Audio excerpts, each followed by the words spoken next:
चलिए शुरुआत करते हैं और जन्नत की आखिरी जंग और स्वर्ग के आखिरी रण की बात करते हैं। और ये रण स्वर्ग में नहीं बल्कि जम्मू कश्मीर में चुनावी रण की बात हो रही है। जम्मू कश्मीर जिसे धरती का जन्नत कहा जाता है, सही मायनों में जन्नत में बदलती भी जा रही है। धारा 370 हटने के बाद पहली बार चुनाव हो रहे हैं और सबसे बड़ी बात यह है कि अभी तक के चुनाव बहुत ही शांतिपूर्ण तरीके से हुए हैं, बंपर वोटिंग के साथ हुए हैं, जिसमें जम्मू कश्मीर के लोग बढ़ चढ़ कर हिस्सा ले रहे हैं। 10 सालों बाद हो रहे विधानसभा चुनाव पर न सिर्फ देश बल्कि पूरी दुनिया की नजर है। 2 चरणों के चुनाव हो चुके हैं और जन्नत की सियासी जंग का आखिरी रण बचा हुआ है, जो कि कल होना है। कल बची हुई 40 सीटों पर मतदान होने हैं, जिसके बाद इंतजार 8 अक्टूबर का होगा, जब ईवीएम खोले जाएंगे और स्वर्ग का भविष्य पता चलेगा और पता चलेगा कि जम्मू कश्मीर की सत्ता की चाबी जनता ने किसको सौंपी है। क्या क्या अपडेट्स रहे जल्दी से आपको बता देते हैं। जम्मू कश्मीर के आखिरी चरण के चुनाव की डिटेल आपको दे उससे पहले 2014 में हुए आखिरी बार चुनाव से ये विधानसभा चुनाव कितना अलग है ये आपको बता देते हैं। आर्टिकल 370 हटने के बाद केंद्र शासित प्रदेश बनने के बाद पहली बार चुनाव हुए हैं। केंद्र शासित प्रदेश बनने के बाद 7 सीटें बढ़ी हैं, लद्दाख में 4 सीटें चली गई हैं। 2014 में 87 सीटों पर चुनाव हुए थे, अब 90 सीटों पर चुनाव हो रहे हैं। 90 सीटों में से 74 जनरल, 7 एससी और 9 एसटी सीटों के लिए आरक्षित हैं। पहले प्रदेश सरकार का कार्यकाल 6 साल का होता था, लेकिन अब 5 साल का ही होगा। जो विधान पूरे देश में लागू होता है वही विधान अब जम्मू कश्मीर में भी लागू हो रहा है। जम्मू कश्मीर में 90 सीटों पर विधानसभा चुनाव हो रहे हैं। पहले चरण में 18 सितंबर को 24 सीट पर, दूसरे चरण में 25 सितंबर को 26 सीटों पर वोटिंग हो चुकी है। अब तीसरे और आखिरी चरण के लिए कल सुबह 7 बजे से शाम 6 बजे तक वोटिंग होगी और इससे जुड़े जो अपडेट्स हैं वो भी जल्दी से आपके सामने रख देते हैं। 7 जिलों की 40 सीटों पर कल मतदान है। 39,18,000 मतदाता हैं जो अपने मतदान के प्रयोग के लिए एलिजिबल हैं। 5,060 पोलिंग स्टेशन बनाए गए हैं जहां पर वोटिंग करवाई जाएगी। जम्मू डिवीजन की 24 सीटों पर मतदान है। कश्मीर घाटी की 16 सीटों पर मतदान कराए जाने, यानी कि कुल 40 सीटों पर मतदान होंगे। इस फेज में संसद पर हमले का मास्टरमाइंड अफजल गुरु का बड़ा भाई एजाज अहमद भी चुनावी मैदान में है, जो सोपोर सीट से निर्दलीय प्रत्याशी है।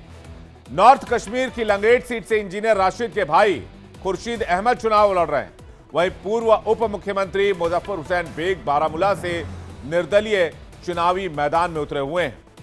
जम्मू कश्मीर की सत्ता पर काबिज होने के लिए किसी भी पार्टी या गठबंधन को 46 सीटें पाना जरूरी है। जिस लिहाज से देखें तो तीसरा चरण सभी पार्टियों के लिए महत्वपूर्ण है, क्योंकि लास्ट फेज में 40 सीटों पर चुनाव होने हैं और इस फेज में मेजॉरिटी में जो सीटें जीतने में कामयाब पार्टी होगी उसी की सरकार बनती नजर आएगी।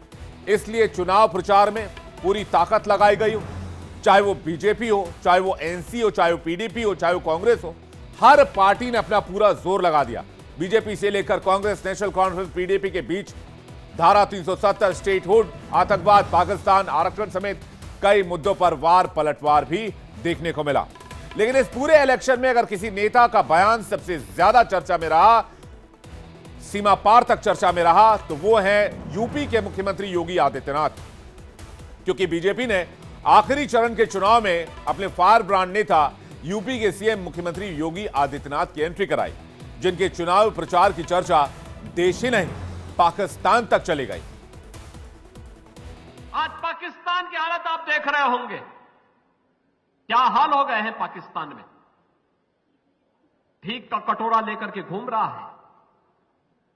बहनों और भाइयों, वहां की हुकूमत ने वहां के लोगों को कहां पहुंचा दिया है, यह किसी से छुपा हुआ नहीं है।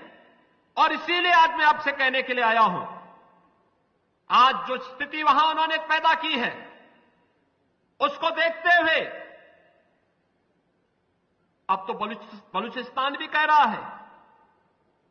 है कि पाकिस्तानी हमें विदेशी कहते हैं, तो हमें अब पाकिस्तान में नहीं रहना है। और जम्मू कश्मीर का चुनाव इस मायने में महत्वपूर्ण होने जा रहा है।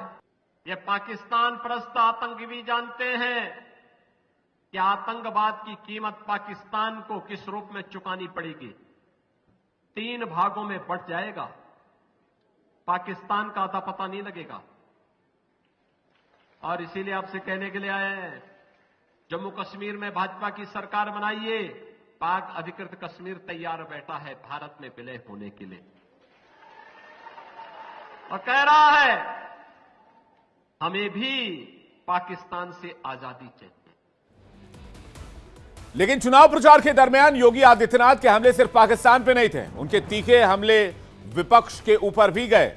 उन्होंने विपक्ष को लेकर इन चुनाव प्रचार में क्या कहा, वो आपको सुनवाते हैं। बहनों और भाइयों, कांग्रेस हो या नेशनल कॉन्फ्रेंस या पीडीपी, इन्होंने देश को विभाजन का दंश दिया, इन्होंने प्लान का दंश दिया,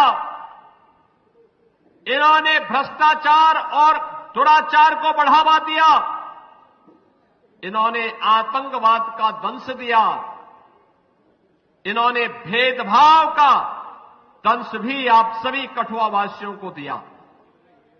लेकिन बहनों और भाइयों, आज मोदी जी के नेतृत्व में पूरा जम्मू कश्मीर अब टेररिस्ट स्टेट नहीं, टूरिज्म का एक बेहतरीन डेस्टिनेशन बन चुका है। जम्मू डिवीजन में 24 सीटों पर चुनाव होने हैं, इसलिए कांग्रेस बीजेपी दोनों का फोकस इसी डिवीजन पर इस बार सबसे ज्यादा है। प्रधानमंत्री नरेंद्र मोदी, गृह मंत्री अमित शाह ने आतंकवाद के मुद्दे पर कांग्रेस को घेरा, कांग्रेस को सांप्रदायिक विचारधारा वाला पार्टी करार दिया तो सर्जिकल स्ट्राइक की याद दिलाई। पीएम मोदी ने तो कांग्रेस, नेशनल कॉन्फ्रेंस और पीडीपी को संविधान का सबसे बड़ा दुश्मन तक बता दिया। कांग्रेस, नेशनल कॉन्फ्रेंस और पीडीपी ये संविधान के सबसे बड़े दुश्मन है। इन्होंने बाबा साहब आंबेडकर ने जो संविधान दिया, उस संविधान की स्पिरिट का गला घोंटा है। आप देखिए, यहीं जम्मू में कई पीढ़ियों से रह रहे अनेक परिवारों को वोट देने तक का हक नहीं था।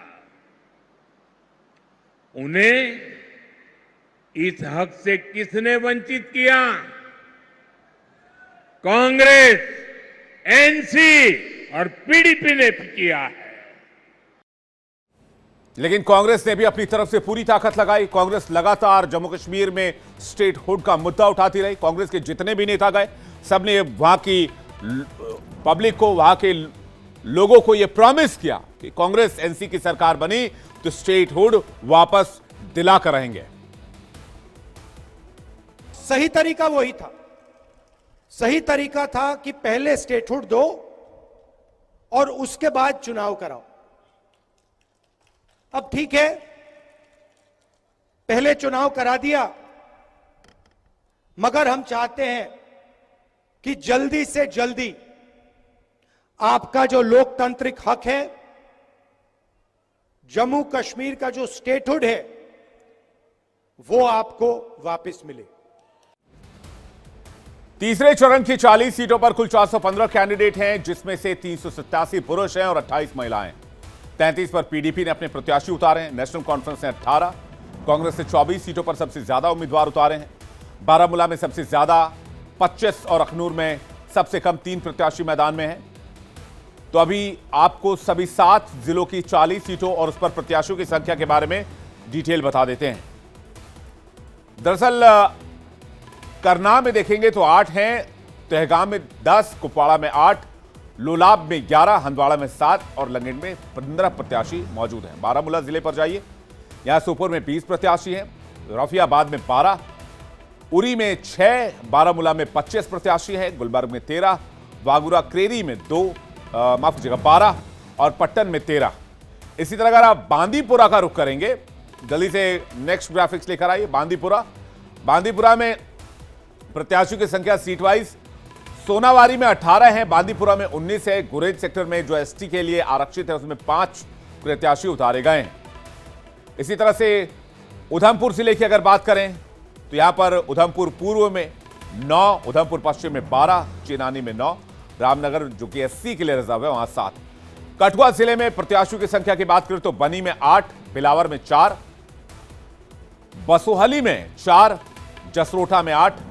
कठुआ एससी की जो रिजर्व सीट है वहां से 5 प्रत्याशी मैदान में हैं और हीरा नगर में 6। अब इसी तरह आप सांबा जिला ले लीजिए जहां पर रामगढ़ जो एससी के लिए रिजर्व है वो 7 प्रत्याशी है वहां पर, सांबा में 14, विजयपुर में 11। जम्मू जिले में आ जाइए जहां पर बिस्वा जो सीट है वो एससी के लिए रिजर्व है, 9 प्रत्याशी हैं। सुचेतगढ़ जो एससी के लिए रिजर्व है 11 प्रत्याशी हैं। आरएसपुरा जम्मू दक्षिण में 14, बाहू में 12, जम्मू पूर्व में 9 प्रत्याशी उतरे हैं, नगरोटा में 8 प्रत्याशी उतरे हैं, जम्मू पश्चिम में 12 प्रत्याशी, जम्मू उत्तर में 17, मढ़ में 6, अखनूर में 3 और छंब में 8 प्रत्याशी उतरे हैं। इन सभी की किस्मत कल मतदान के बाद ईवीएम में कैद हो जाएगी, लेकिन इसका जो दूसरा पक्ष है वो ये बताता है कि वहां के लोग इस बार के इलेक्शंस में बढ़ चढ़ कर हिस्सा ले रहे हैं। प्रत्याशियों की संख्या इस बार इशारा कर रही है और ये पाकिस्तान के गाल पर किसी करारे तमाचे से कम नहीं है जब वो मानवाधिकार की बात जम्मू कश्मीर में करता है। लेकिन इधर चुनाव प्रचार के दौरान कांग्रेस अध्यक्ष मल्लिकार्जुन खड़गे की कठुआ रैली में तबीयत अचानक बिगड़ गई। इसके बाद पीएम मोदी ने उन्हें फोन किया और जब उनका हालचाल लिया, लेकिन जब मल्लिकार्जुन खड़गे की तबीयत ठीक हुई तो पीएम मोदी को लेकर उन्होंने कुछ बयान दिया और इस पर सियासत गर्मा गई। जरूर देंगे और उसके लिए हम जरूर लड़ेंगे, चाहे कुछ भी हो। मैं ऐसा ही छोड़ने वाला नहीं। अब मेरे को तो 83 इयर्स चल रहे, इतना जल्दी मरने वाला नहीं हूँ। जब तक मोदी को नहीं हटाएंगे तब तक मैं जिंदा ही रहूंगा, आपकी बात सुनूंगा, आपके लिए लड़ूंगा। तो मल्लिकार्जुन खड़गे ये कह रहे हैं कि जब तक मोदी को नहीं हटाऊंगा तब तक मरूंगा नहीं, आप लोग चिंता ना करें। अमित शाह ने इस बयान पर पलटवार किया। केंद्रीय मंत्री ने ट्वीट कर कहा कि कांग्रेस अध्यक्ष अपने पार्टी नेताओं से ज्यादा शर्मनाक बयान देते हैं। हमारी प्रार्थना है कि वो अनेक वर्षों तक जीवित रहें और 2047 तक विकसित भारत का निर्माण होते हुए देखें।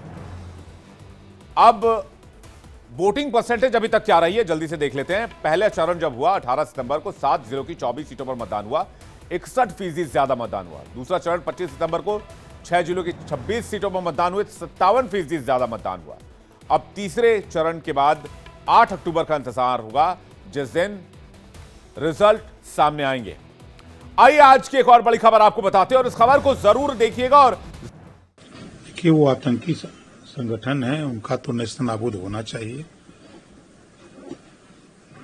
अगर उनको मारा गया है तो अच्छी पहल है। जो देश में नफरत और अराजकता का माहौल पैदा करने वाले लोग हैं, ऐसे लोगों का सफाया होना चाहिए। आतंकी का कोई इस देश में समर्थन नहीं कर सकता है, लेकिन फिर भी कुछ लोग हैं जो आतंकियों के समर्थन में कैंडल मार्च निकालते हैं। नसरुल्लाह की हत्या के विरोध में कश्मीर घाटी और कारगिल जिले में भी प्रदर्शन हुए। जम्मू कश्मीर के कई राजनीतिक नेताओं ने हिजबुल्लाह चीफ की हत्या की निंदा की। पूर्व सीएम महबूबा मुफ्ती और पूर्व मंत्री इमरान अंसारी ने चुनाव प्रचार तक बंद कर दिया। मैं पूछना चाहता हूं, हिजबुल्लाह से उनका क्या नाता था? एक टेररिस्ट से किसी का क्या रिलेशन हो सकता है? महबूबा मुफ्ती क्यों शोक जाहिर कर रही है? यह काम भारत के विदेश मंत्रालय का है, फॉरेन अफेयर्स का है। भारत फैसले करेगा कि किस आदमी को लेकर क्या फैसला करना है। एक टेररिस्ट के लिए आंसू बहाने का मतलब क्या है? महबूबा मुफ्ती ने हिजबुल्लाह चीफ हसन नसरुल्लाह की मौत पर दुख जाहिर किया। उन्होंने कहा कि इस गहरे दुख और विद्रोह की घड़ी में हम फिलिस्तीन और लेबनान के लोगों के साथ खड़े हैं। लेकिन नसरुल्लाह के लिए मातम मनाने वालों पर बीजेपी सांसद अनुराग ठाकुर ने सवाल उठाए और पूछा कि इन्हें ढाका और इजराइल में मासूमों के कत्लो गारत क्यों नहीं दिखते? इन्हें महिलाओं पर अत्याचार क्यों नहीं दिखता? इन्हें ढाका और इजराइल में महिलाओं का बलात्कार क्यों नहीं नजर आता? दलों का चेहरा भी सामने आया है जो आज तक जम्मू कश्मीर में आतंकवादियों का, अलगाववादियों का और पथराव करने वालों का समर्थन सहयोग करते रहे। आज अगर दुनिया भर में कहीं आतंकवाद के खिलाफ कार्रवाई होती है तो नेशनल कॉन्फ्रेंस, पीडीपी और कांग्रेस जैसी पार्टियां उनके समर्थन में नजर आती हैं। उनको गाजा तो नजर आता है, लेकिन ढाका में हिंदुओं की हत्याएं नजर नहीं आती। उनको जम्मू कश्मीर के हजारों लोगों की हत्याएं याद नहीं आती, जिन मासूमों को, निर्दोषों को इस आतंकवाद के चलते उनकी हत्या हुई थी। इससे बड़ा दुर्भाग्य क्या होगा कि ये राजनीतिक दल तुष्टीकरण की राजनीति के चलते चलते इस तरह से अपनी रैलियों को रद्द भी करते हैं, आतंकवाद का समर्थन भी करते हैं। ये लोकतंत्र के पक्ष में नहीं है, आतंकवाद के समर्थक हैं। जम्मू कश्मीर में नसरल्लाह के समर्थन में जब प्रदर्शन हुआ तो उसके खिलाफ फिर से प्रदर्शन शुरू हुआ, यानी कि प्रदर्शन के खिलाफ प्रदर्शन। बजरंग दल के कार्यकर्ता उतरे, जोरदार प्रदर्शन किया। पीडीपी नेशनल कॉन्फ्रेंस के खिलाफ नारेबाजी भी की गई। तस्वीरें आपको दिखाते हैं। नसरल्लाह के समर्थकों के खिलाफ यह प्रदर्शन बजरंग दल के कार्यकर्ताओं ने किया।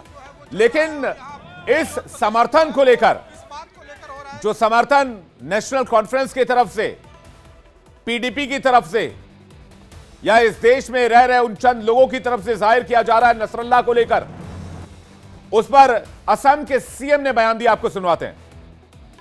देश का कोने कोने में भी और ऐसा ही बाबर को पाल के रखा है।